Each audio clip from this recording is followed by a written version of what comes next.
Alright guys, assalomu alaykum, yaxshimisizlar, tinchmisizlar, how are you doing? Hop, Utrack platformasi bo'yicha instruksiya. Boshidan oxirigacha platformada nimalar qilishingiz mumkin, nimalar qilishingiz kerak, qanday qilishingiz kerak, mana shu narsalarni hammasini Xudo xolasa ko'rib chiqamiz ekan. Birinchi narsa logindan boshlaymiz. Sizlarga Telegram botga start uchun link berilgan va ana shu linkni start deganda oxirida YTI bilan boshlanadigan mana bunaqa YT-I va 6 ta raqam bor. Mana shu 6 ta raqamni o'zini student access code sifatida eslab qolishingiz kerak va ana shu narsani kiritganingizda mana bu joyga login qilishingiz mumkin bo'ladi. Bu narsani kiritasiz. Bu hozir o'zimniki. Kiritishingiz bilanoq bu nima qiladi? Ups. Ketdi. Login qiladi. Telegramni ochadi.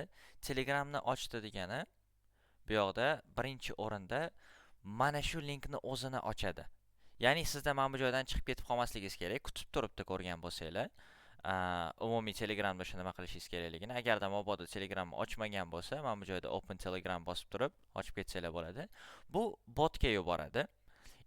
Start bosishinglar bilan ana shu botga mana bu joyda o'sha login qiladi. Ya'ni to'liq mana shu joyga kirib qo'ygan bo'ladi o'zi. Okay? Birinchi o'rinda sizlar ko'radigan narsa bu yoqda bu dashboard bo'ladi. Dashboardda bir ikkita narsalar bor. Sizda mana shu Utrackni o'zidagi asosiy valyutalar nima narsalar borligini birinchi o'rinda ko'rib turaylik. Bizda XP degan narsa bor. Bu ballaringiz deb tushunsangiz bo'laveradi. Bu ballar o'zgarmaydi va bu narsa reyting uchun kerak bo'ladigan narsa. Sizda sarflasa bo'ladigan coinlar balansi bor. Bu narsalarni yig'ib borasiz, keyinchalik sovg'alarga sarflasangiz bo'ladi va streak degan narsa bor.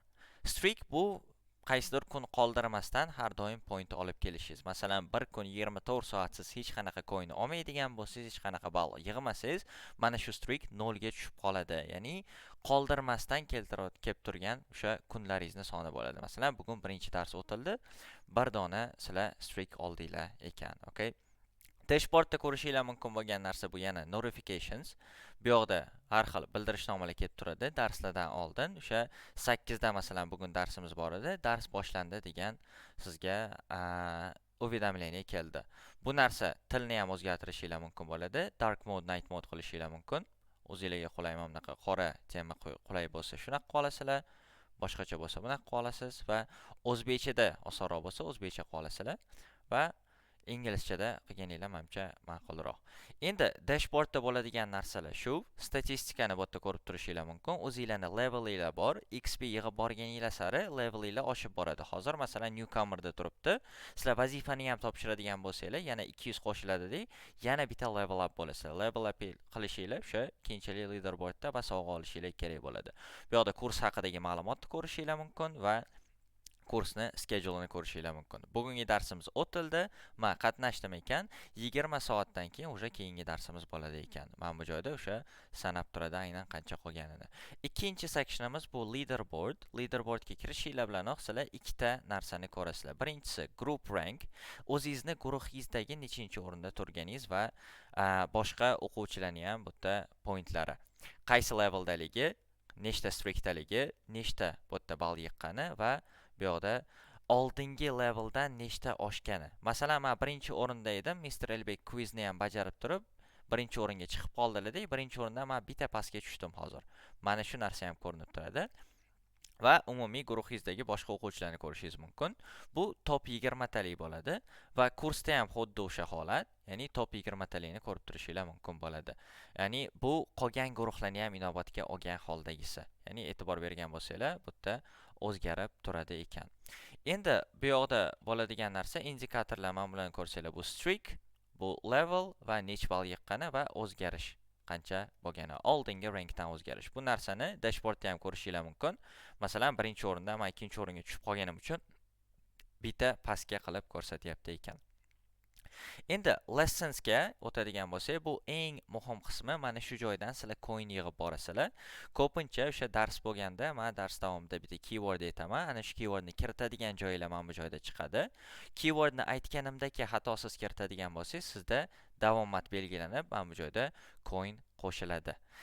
Bu narsa faqatgina dars davomida ochiladi xolos. Ya'ni keyingi darsimiz o'sha mana shu ertaga soat 8 da ochiladi davomat. Davomatni o'sha keywordni kiritib olib o'zingizlarga point yig'ishinglar mumkin bo'ladi. Endi assignmentsga o'tadigan bo'lsanglar, lesson content bu yoqda chiqib turadi. Assignmentda qaysi mavzuda bo'lganligi, qachongi dars bo'lganligi va deadline. Masalan, bugungi darsimizning vazifasi ertaga soat 9 gacha ekan. 9 gacha bemalol topshirishinglar mumkin bo'ladi degani.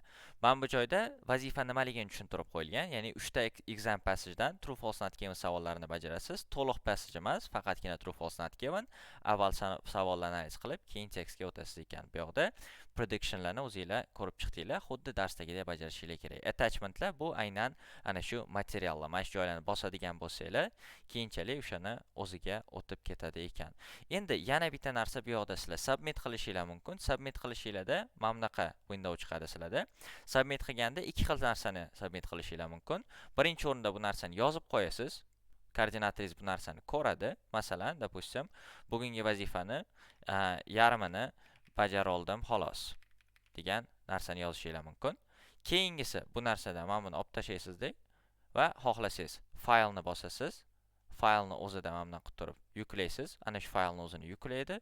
Keyin boshqa narsani ham yuklab qo'yishinglar mumkin. 5 tagacha bemalol faylni yuklashinglar mumkin bo'ladi va submit bosganingizda bu narsa o'zi submit bo'ladi, topshirgan bo'lasiz va awaiting approval bo'lib chiqib turadi. Ya'ni approve bo'lishini kutib turibdi. Koordinatoringiz bu narsani ko'rib chiqib, approve qilgandan keyin sizga o'sha vazifani bajarganingiz uchun coinlarni beriladi.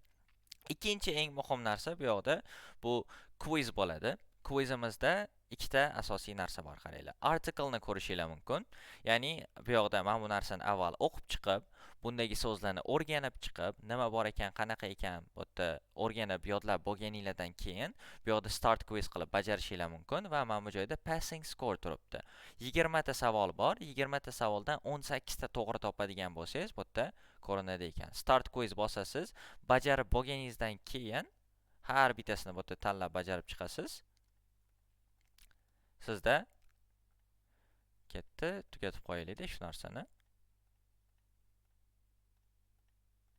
There we go.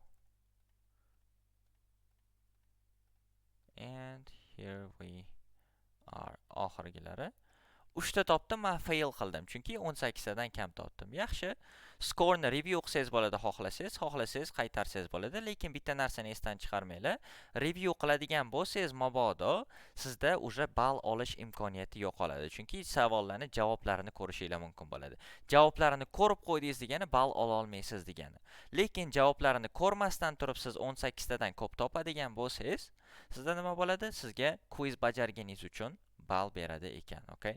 Bu narsani yopsangiz ham bo'laveradi. Endi bizda oxirgi section qolyapti. Oxirgi sectionimiz bu reward shop bo'ladi ekan. Reward shopimizda sizlar birinchi o'rinda ikkita turdagi rewardlarni ko'rishinglar mumkin. Bu coinga sotib oladigan rewardlar. Ya'ni hozir 10 ta coinim turibdi, 200 ta coin yig'adigan bo'lsam-man, vazifalarni bajarib, bu yerda quiz bajarib, bu yerda darslarga qatnashib, nima bo'ladi ekan? Mana shu rewardni olishim mumkin bo'ladi. Rewardni sotib olganimdan keyin menda bot orqali buni avtomatik o'sha reward kanaliga qo'shib qo'yadi. Keyingisi bu level bo'yicha rewardlarimiz. Hozir men birinchi levelda ekanman, ikkinchi levelga chiqishim bilanoq menga mana shu narsa ochiladi. Buni ham olishim mumkin bo'ladi. Bunga qo'shimcha narsa coin history turadi. Ya'ni mana bu joydagi balansingiz nima uchun nechta XP va nechta coin olganingiz ko'rinib turadi ekan. Endi umumiy sizlar qilishinglar mumkin bo'lgan narsa bu, xohlasangiz mana shu saytni o'zidan utrack.cc dan utrack.cc qilib bosasiz, chiqadi, yoki xohlasangiz Telegram botni o'zidan mini app qismidan kirishingiz mumkin bo'ladi. Mana bu joyda masalan ko'rishinglar mumkin.